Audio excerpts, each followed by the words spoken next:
Meskipun saya emak-emak, saya mengikuti yang namanya trader yang abal-abal, trader yang memang real. Kita lagi pengembangan di dunia pendidikan dengan koin. Saya sudah emak, udah tua, kayak gitu. Kalau itu menjadi mindset blok kita, itu ya selamanya kagak bisa.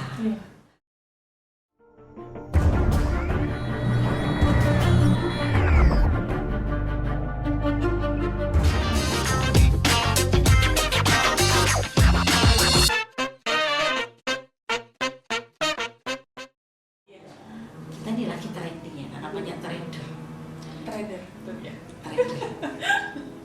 Meskipun saya emak-emak, saya mengikuti yang namanya trader yang abal-abal, trader yang memang real. Kita lagi pengembangan di dunia pendidikan dengan koin. Kita mempunyai ekosistem di situ. UMKM pun kita hire untuk menjadi project di sebuah ekosistem itu. Jadi istilahnya itu adalah koin untuk kita dan hasilnya juga untuk kita. Wah, luar biasa. Jadi bukan sekedar trader abal-abal yang nggak tahu tujuannya gitu ya Bu. Betul. Ya. Ada step-stepnya dan sampai ke tujuan nantinya. Nah, Bu Nurul, Nadia pengen tanya nih, kalau misalnya tadi kita ngobrol soal masih banyak orang yang belum melek digital gitu ya. Nah, kalau dari Bu Nurul sendiri yang sudah lama berkecimpung nih di dunia ini, menurut Bu Nurul apa faktor utama gitu ya, atau beberapa faktor yang membuat mungkin kalangan ibu-ibu atau emak-emak ini tidak ingin gitu untuk memulai membuka mata belajar gitu untuk digitalisasi? Menurut Bu Nurul seperti apa? Yang utama adalah dari mindset blok. Jadi kita sudah membatasi mindset kita bahwa saya nggak bisa.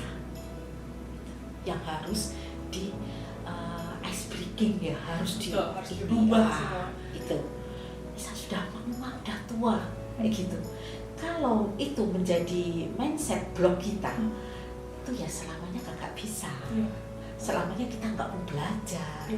Ada tantangan sedikit, susah, gitu. Ada untuk ini tombol-tombol apa yang harus kita pencet, gitu, susah. HP digeretakin, lebih baik kita main sosmed aja deh, kita main sosialita aja. Mungkin dari sosialita kita itu justru itu yang akan mendatangkan omset buat kita, akan mendatangkan network buat kita. Karena sekarang ini kalau saya lihat ternyata kalau kita mau bikin usaha bukan hanya modal. Modal itu bisa nomor sekian. Nomor satu adalah jaringan, yang kedua adalah trust. Dan bisa datang dengan sendirinya karena secara marketing kalau saya pelajari ya, ilmu saya ini nyebrang ini Mbak Nadia, selama itu bermanfaat ya udah saya aku jalani kayak gitu. Ternyata sekarang adik-adik milenial itu juga multitasking. Ini dengan adanya program Kampus Merdeka Belajar ini misalkan kita dari jurusan komunikasi ternyata punya hobi masak, ternyata dari masak ini juga menghasilkan omset yang luar biasa juga kayak gitu. Itu merubah atau membuat main blog itu luntur atau bertransformasi seperti itu. Jadi untuk yang emak-emak seperti saya, ayo kita rubah mindset kita.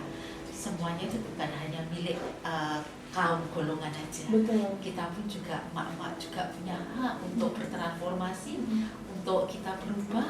Dan bahkan saya pernah ada sahabat saya, dia punya follower sampai 1000-an lebih. Wah, luar biasa. Dia pemain TikTok. Dan dia motivator di podcast YouTuber seperti itu. Jadi kalau adik-adik milenial TikTokan yang suka joget-joget gitu ya, joget-joget aja, kita kasih ini ya, mak-mak digital kayak gitu. Ini mungkin juga saya butuh teman-teman mak-mak yang kayak saya untuk bersama-sama kita merubah mindset ini kayak gitu. Betul. Nah, Bu Nurul, Nadia ingin bertanya nih soal apa ya? Sekarang pengen tanya tentang pengalaman Bu Nurul. Pengalaman apa yang paling berkesan dalam melalui digitalisasi ini, Bu, dari Ibu sendiri? Dari pengalaman yang berkesan selama ini bertransformasi ini ya. Jadi itu memang tidak dengan mudah. Saya itu langsung tahu gimana sih digital itu. pelatihan dan sertifikasi di bidang digital marketing. Itu saya sampai nggak lulus 10 kali. Wah, sampai lulus nggak 10 kali? Betul. Tapi nggak menyerah. Dan itu justru saya yang nggak lulus ini menjadi bangga bahwa sertifikat yang saya pegang tidak hanya sekedar sertifikat. Jadi di situ tuh untuk sertifikasinya itu kita KKNI level 4. Di situ bagaimana SEO, search engine optimization itu ya, kemudian analisis data. Saya bisa cerita bahwa ketika saya akan melemparkan produk saya akan menganalisa nih di mana orang yang membutuhkan dan usia berapa yang butuh, kemudian gendernya apa, laki-laki atau perempuan. Kemudian saya juga harus memakai keyword yang benar. Orang Sumatera tidak akan kenal yang namanya ayam lodo, ayam apa itu? Betul. Itu saya pakai keyword ayam kampung bakar. Itu banyak yang cari. Banyak yang cari. Oh, ternyata menurut data analisis ini yang cari banyak. Ternyata saya juga tahu siapa yang cari. Oh, ternyata adalah wanita pekerja yang nggak mau masak langsung ada ini. Akhirnya saya bukalah reseller. Reseller di tempat itu. Udah ambil reseller pakai ini di situ. Terus kemudian melalui analisis data itu juga yang hanya dunia dalam satu genggaman itu, saya tahu saya harus melempar berapa banyak dan dalam kurun waktu berapa. Itulah akhirnya fobia, place, market, kemudian price itu berlaku. Saya harus jual harga berapa di situ. Saya harus pakai ini apa, pemaketan dengan cara apa. Ini semua sekarang dalam dunia genggaman pemaketan ini juga bersaing. Ada yang 1 hari, 2 hari dengan harga juga yang juga bersaing juga. Kita bisa milih di situ seperti itu. Yang disediakan oleh marketplace pun kita juga analisa juga seperti itu. Jadi saya 10 kali pun rasanya di dunia digital itu juga masih kurang. Saya mungkin orang yang pertama kali bahwa sertifikat itu hanya lampiran, bukan satu-satunya, tetapi yang membuat saya berubah adalah ilmu yang saya dapatkan, kemudian saya aplikasikan, kemudian menghasilkan, itu yang utama. Jadi kalau bilang, orang saya nggak lulus, sudah down, lihat saya sampai 10 kali akhirnya bisa lulus itu.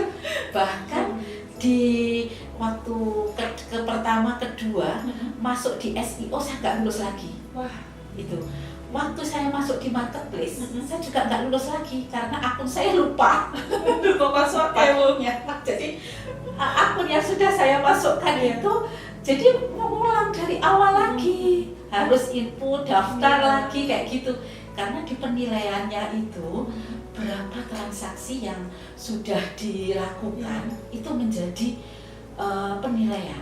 Berarti kalau sudah omsetnya, berarti ini pelaku, berarti dia sudah praktisi, bukan hanya mengetahui cara buka marketplace kayak gitu.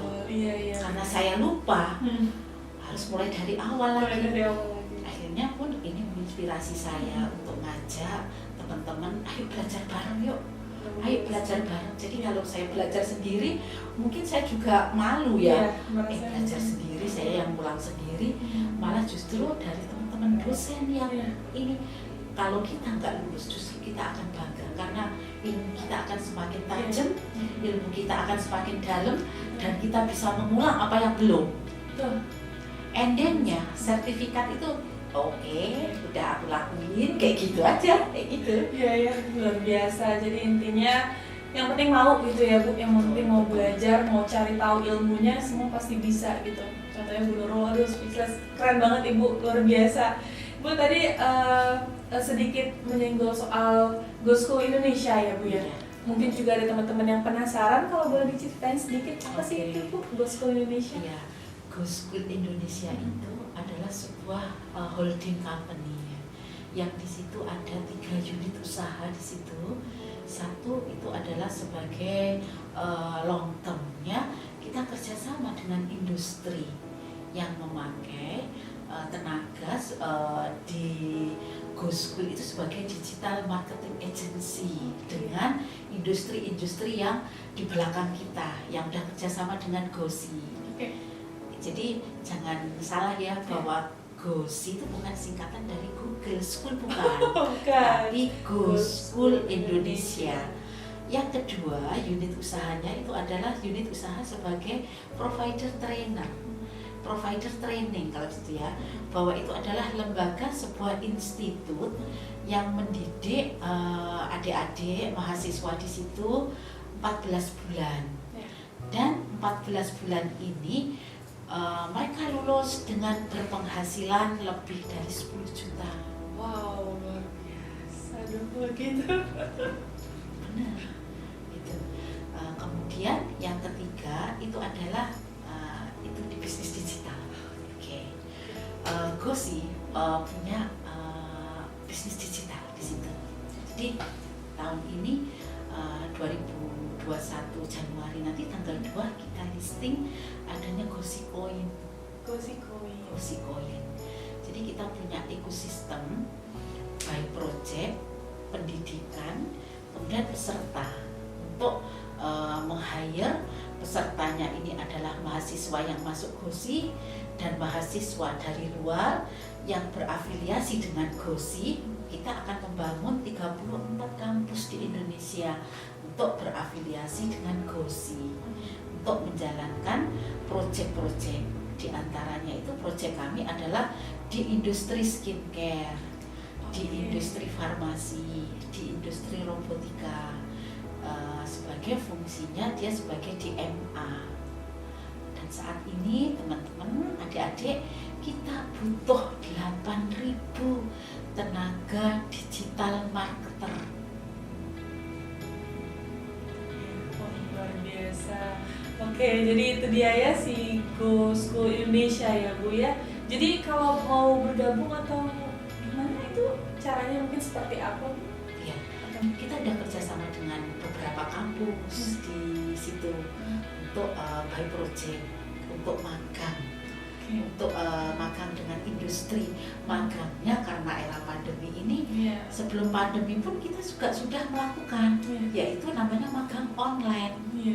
Adik-adik sambil rebahan magang dengan industri, seperti itu yang kita lakuin. Jadi KPI-nya, Key Performance Indicator-nya adalah omset yang akan dijalankan oleh adik-adik magang ini dengan industri tersebut. Jadi standar industri ini seperti apa, itu yang harus diketahui oleh adik-adik.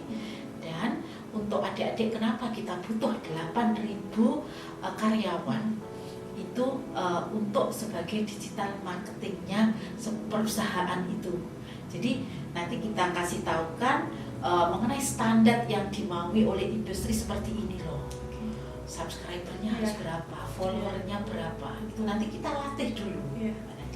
Kita latih melakukan pelatihan short course yang 1 bulan begitu, 1 minggu pertama, kemudian adakan sertifikasi, kemudian setelah itu ada post test.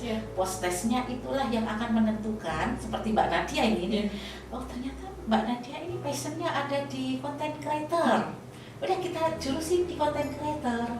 Oh ternyata ini lebih passionnya di copywriting. Udah di copywriting sebuah perusahaan. Ternyata ini mungkin juga passionnya juga ada di menganalisa data kayak gitu. Ini banyak kalau kita lihat adik-adik, kita lihat nih lowongan job mana yang banyak diminati oleh perusahaan dengan standar gaji bagaimana.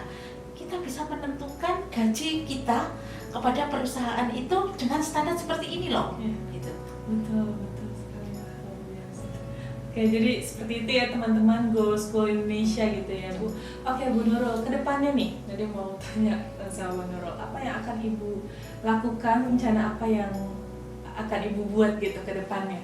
Baik, jadi di Go School Indonesia ini adalah sebuah ekosistem. Ekosistemnya itu proyek adalah UMKM yang mereka sudah ada legalitasnya, kemudian kita hire untuk UMKM naik kelas, UMKM Go Digital. Ini menjadi bagian dari ekosistem GoSI. Kemudian di 2021 nanti mudah-mudahan mudah-mudahan pembuatannya ya Ya, kita listing di Indodax-nya gitu untuk Gosikoin. Di situ juga ada properti sebagai by project kita. Jadi nanti juga ada industri farmasi. Adik-adik yang ada di short course maupun sekolah di situ, itu mereka by project. Dengan membeli koin, transaksi kita dengan koin itu kita ditransaksi operasionalnya di ekosistem itu. Next, untuk unit-unit usaha yang ada di masyarakat maupun industri, kita gandengkan. Apa yang menjadi berkah bagi Indonesia ini adalah bonus demografi adik-adik milenial. Ayo kita isi untuk lebih produktif dengan, mungkin saya bisa agak promo dikit ya, bahwa ayo bergabung untuk kita lebih produktif dan kita punya omset, kita pun menjadi generasi yang mandiri. Dan kita apa sih, kalau ini orang tua kaya sudah biasa, tapi anak milenial, anak mahasiswa kaya luar biasa. Luar biasa. Jadi yang saya temukan di universitas itu ada 3. 1, adik mahasiswa lulus punya ijazah di kampus itu. Yang kedua, mempunyai sertifikat kompetensi pendamping ijazah. Yang ketiga, dia punya omset dan punya rekening pribadi sendiri yang punya penghasilan sendiri. Luar biasa, betul. Seperti itu ya Bu ya, itu juga masukan untuk Nadia nih. Jadi nggak boleh malas dan yang lain-lain harus mau belajar gitu ya, apapun itu. Karena semua ini sebenarnya nyambung gitu ke bonus demografi, gimana supaya kita bisa mencapai bonus demografi itu secara maksimal gitu ya Bu ya. Luar biasa banget. Oke Bu Nurul, terakhir mungkin pesan untuk para emak-emak deh, boleh para ibu-ibu dari Bu Nurul pribadi, apa yang harus mereka lakukan dan seperti apa gitu, mereka harus bagaimana untuk membuka jalan digitalisasinya mereka gitu. Emak-emak digital, jangan sebentar ya boleh. Oke. Jadi untuk emak-emak yang sepantaran dengan saya, seusia dengan saya, kita jangan merasa untuk kita sebagai kaum minoritas, kita jangan merasa rendah diri karena milenial ini yang sudah digital. Untuk emak-emak digital harus berkolaborasi dengan kaum milenial untuk kita semakin produktif, untuk kita ambil bagian di dunia ekonomi ini, kita menjadi pilar bangsa. Mari kita bertransformasi dengan terus belajar, terus mengaplikasikan ilmu kita, skill kita, apa yang kita punyai banyak, ibu-ibu. Dapur kita masih mengepul karena kita bisa produktif. Luar biasa, Bu Nurul, luar biasa banget. Oke, kalau gitu Bu Nurul, terima kasih banyak atas waktunya. Sukses selalu, semoga yang Ibu sedang kerjakan saat ini itu sukses gitu ya. Jangan lupa ajarin Nadia juga nanti. Terima kasih banyak teman-teman milenial dan ibu-ibu milenial juga, berarti ini jangan mau kalah karena sekarang udah zamannya digitalisasi semua, jangan ketinggalan zaman, jangan mau ketinggalan zaman. Kalau begitu, terima kasih lagi sekali lagi Ibu atas waktunya. Semoga nanti kita bisa bertemu di lain kesempatan, gitu ya. Itu yang kami harapkan karena ini tadi mungkin masih prakata ya untuk kita ini ya. Iya, Oke, menuju ke next nanti mungkin ada ingin bahasan apa, boleh komen di bawah mungkin ya Bu Nurul. Nanti Bu Nurul akan coba jelaskan gitu ya. Karena Bu ini luar biasa. Iya, memang banyak item-item yang harus kita ini ya secara mendalam ya. Iya betul. Oke, kalau gitu. Teman-teman milenial, terima kasih juga yang sudah menonton. Jangan lupa untuk like, subscribe dan juga komen di bawah, share juga ke teman-teman yang lain untuk informasi yang menarik gitu lainnya. Kalau begitu sampai berjumpa di podcast selanjutnya. Sampai jumpa.